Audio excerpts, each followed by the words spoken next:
নমস্কার বন্ধুরা, আপনারা হয়তো লক্ষ্য করে দেখেছেন ক্রিকেট বিশ্বকাপে একটি দল অংশ নেয় যার নাম ওয়েস্ট ইন্ডিজ। কিন্তু আশ্চর্যের বিষয় হলো পৃথিবীর মানচিত্রে কোথাও এই দেশটিকে খুঁজে পাওয়া যায় না। তাহলে এই ওয়েস্ট ইন্ডিজ দেশটি কোথায় রয়েছে চলুন জেনে নিই।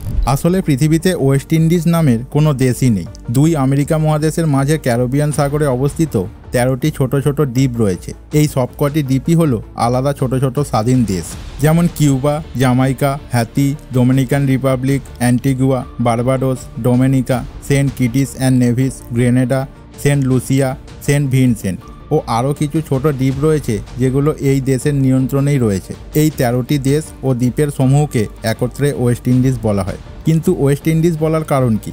1492 সালে ক্রিস্টোফার কলম্বাস যখন ভারতের খোঁজে বেরিয়েছিলেন তখন তিনি ভুল করে ক্যারিবিয়ান দ্বীপে পৌঁছে যান।